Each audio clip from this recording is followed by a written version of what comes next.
Singh zero out. একটানা box অফিসে flop cinema উপহার দেবার পর শাহরুখ খানকে সাফল্য এনে দিয়েছিল ব্লকবাস্টার পাঠান সিনেমা।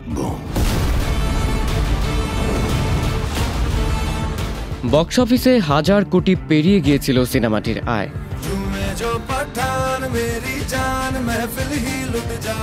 এবার শুরু হয়েছে সিকুয়ালের কাজ। পাঠান 2 নিয়ে নতুন তথ্য দিয়েছেন আব্বাস টায়ারওয়ালা। যশরাজের স্পাই ইউনিভার্সে শাহরুখের প্রথম সিনেমার কাহিনী আব্বাস লিখেছিলেন। এবারে দ্বিতীয়টির গল্প আব্বাসই লিখেছেন। গল্প লেখার পরে এবার শুরু হয়েছে সংলাপ লেখার কাজ। ভারতীয় সংবাদ মাধ্যমকে দেওয়া সাক্ষাৎকারে এমনটাই জানিয়েছেন তিনি।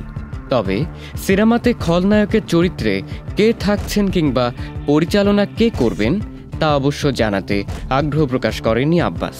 তবে এটা নিশ্চিত যে সিদ্ধার্থ আনন্দের পরিচালক থাকছেন না, কেননা তার হাতে রয়েছে শাহরুখ সালমানের টাইগার ভার্সেস পাঠান সিনেমার দায়ভার।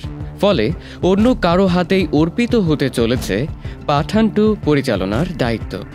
সিনেমাটির মুক্তির বিষয়ে কিছু বলেননি আব্বাস টায়ারওয়ালা। এদিকে শাহরুখের কিং সিনেমাটি নিয়েও আপডেট দিয়েছেন আব্বাস। জানিয়েছেন সংলাপ লেখার কাজ তিনি শুরু করেছেন। সুজয় ঘোষের সঙ্গে এটাই প্রথম সিনেমা শাহরুখের। সুহানা খানের প্রথম সিনেমাও হতে চলেছে এটি।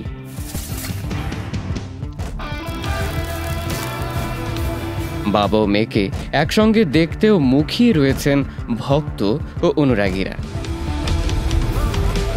সাজিদ আজমাইন, চ্যানেল আই। আচ্ছা তুই বারবার ভিডিও কলে আসতে বলস কেন? চলো ঘুরে আসি। হাত ছাড়েন আঙ্কেল। তুমিও একা আমিও একা, দুজনে মিলে একটু কথা বললাম আর কি।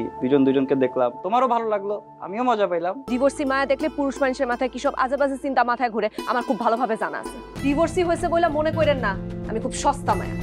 250টিরও বেশি ডিজাইন অপশন নিয়ে ওয়ালটন স্মার্ট ফ্রিজ, বোঝে আপনার প্রয়োজন।